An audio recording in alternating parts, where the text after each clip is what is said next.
Now, are you like religious for Lady? I wouldn't say I'm religious, right? I do believe there's like some sort of creator. Okay. Started somewhere, right? I don't believe in like Christianity, Judaism. Sure. I don't know. Okay. What about prophets of God? What about this concept? Does it make sense to you? Like there are people sent by God. Tell us about that God that you're talking about. So I was kind of thinking about it from the logical perspective as like, sure. Nothing can't come from something, right? So sure. Someone must have created something. Yes. To be here. Yes. Like everything can't come from nothing. So I agree. Yes. That's my perspective. Yes. But then that's the rational perspective. Yes.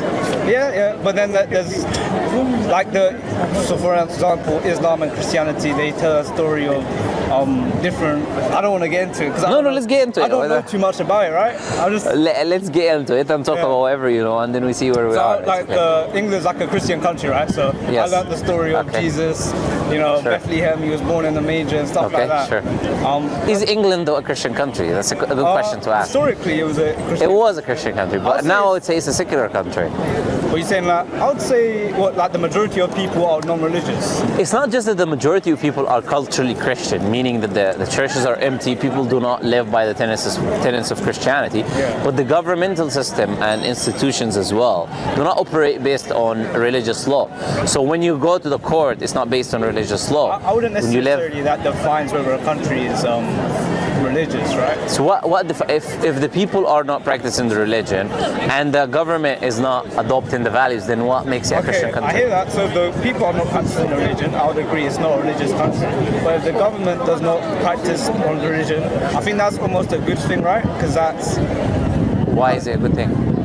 It's not a good thing, but it's not a bad thing, right? It doesn't define whether a country is religious. No, I think it's a part of the equation, because you could have, even if the people are not really practicing, but the government itself speaks out. For example, the government itself has crosses, the government itself has the Pope in every initiation of their practices. The government continuously mentions that we are a Christian nation.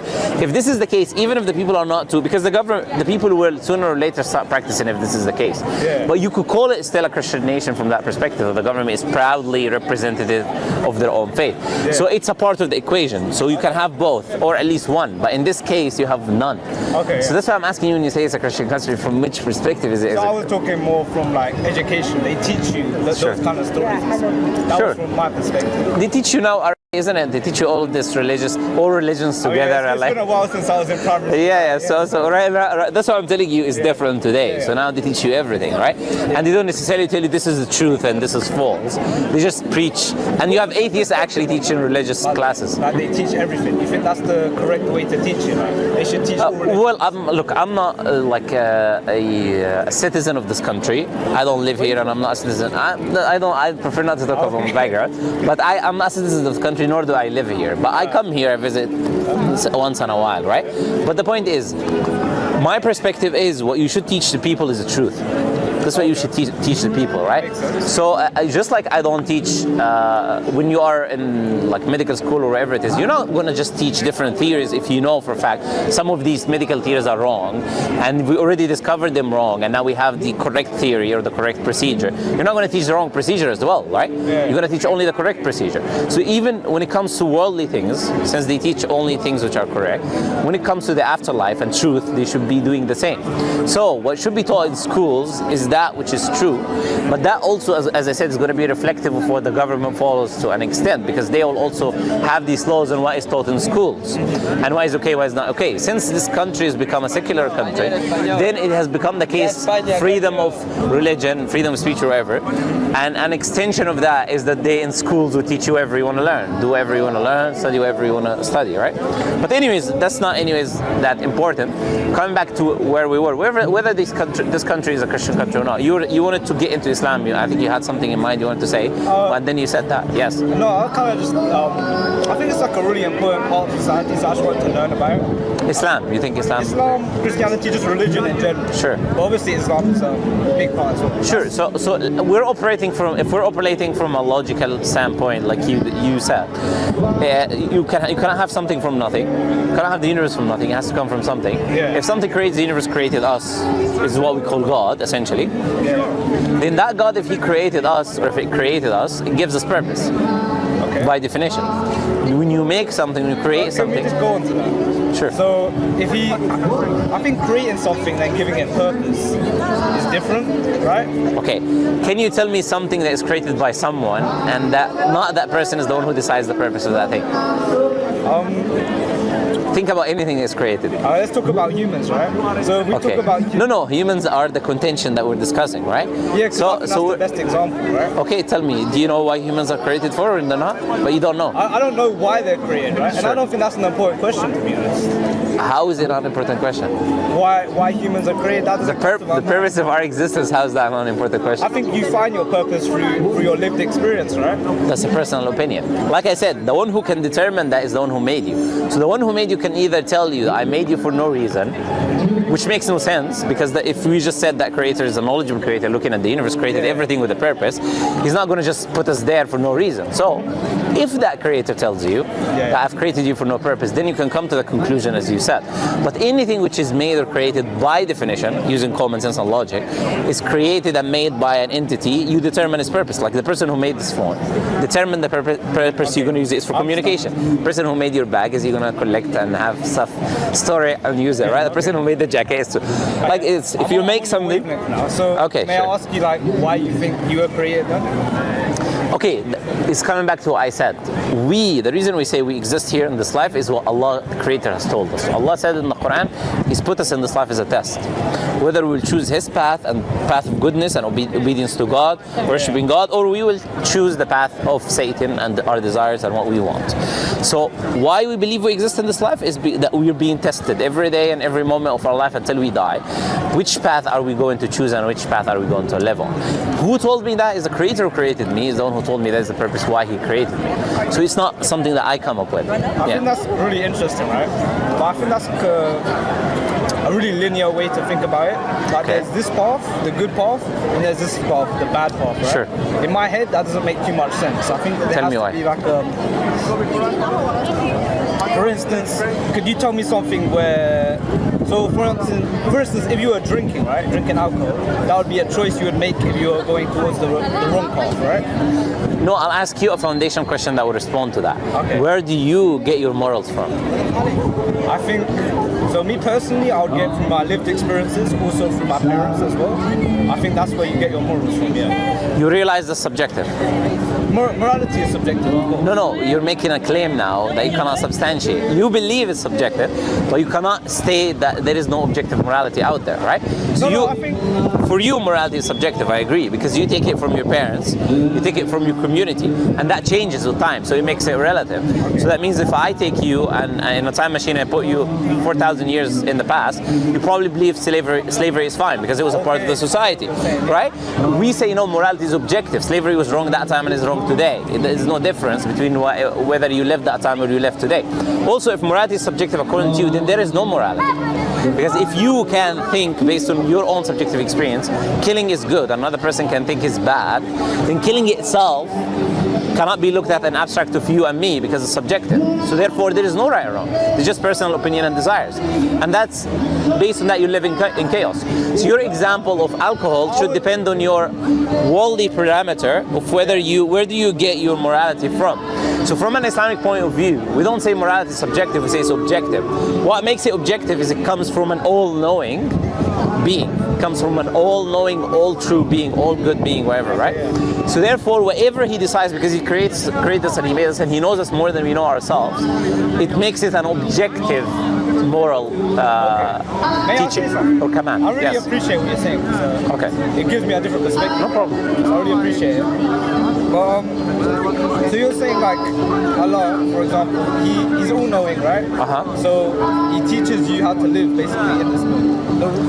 He's all-knowing and He is the truth and He created you, which is very important. So if He made you, He knows everything about you. So by definition, He would know what would be good for you because He made you. And He knows what would be bad for you. Yeah, okay. The problem for me, right, is that the lack of understanding, right? Because He's an all-knowing being, right? And He's telling me, for instance, don't drink, right?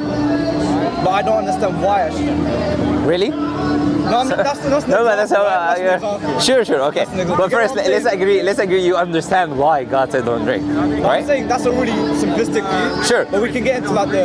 No problem. Let me answer that. Okay. Are you an all-knowing being? Of course. Okay, so as an extension of that, you wouldn't know the purpose behind everything the Creator tells you. Now, when I was younger and my father told me to do certain things, I didn't necessarily need to understand everything. He had more knowledge and wisdom than me, and he wanted good for me. I followed based on me knowing that.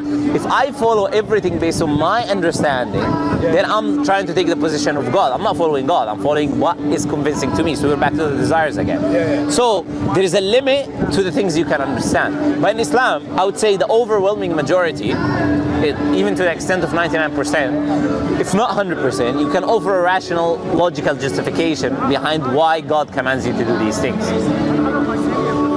So I would really love to like. Yeah, so you mentioned alcohol as an example, and I don't even need alcohol is to. a really easy one to Okay, justify, sure. right? Yeah, then you can ask about something else, right? Like you brought it up. So Like I was saying, I don't Yes. know too much about it, right? Sure, So I'd yes. love to learn about it. Yes. But I think, obviously, I'll read this, right? Sure. Maybe one day we'll meet again and we'll have another conversation. Sure, That'd be great. but then keep in mind what I said. If you say that you believe in a creator, then he made you, then he's the one who gives you purpose.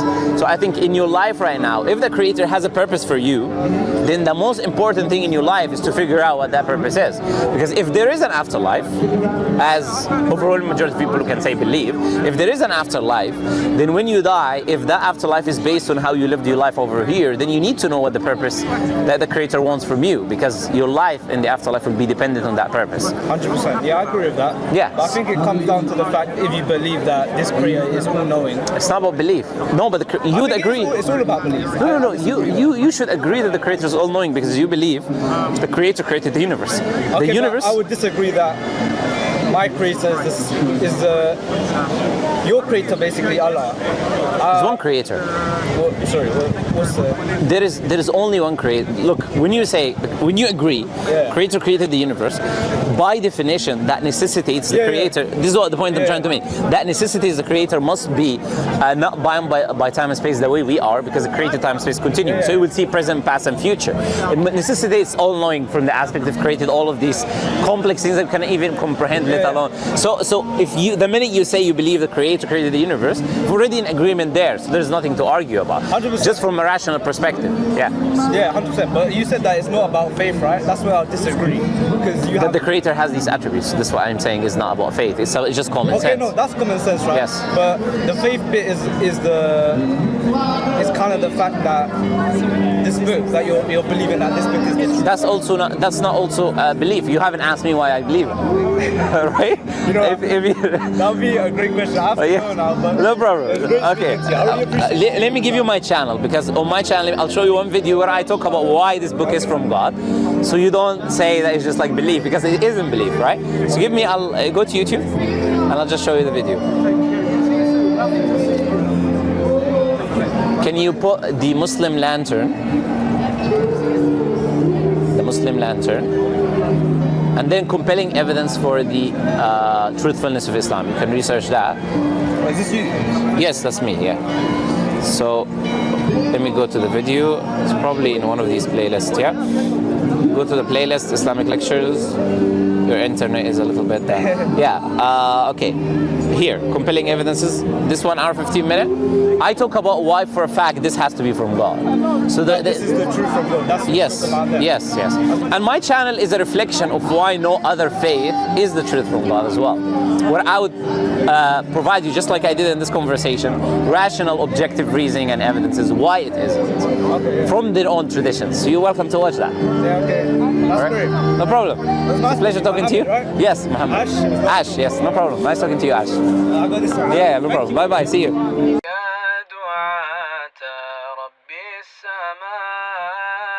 يا من صنعتم في الأرض نورا يا قلوبا فيها الوفاء بشركم اليوم السرور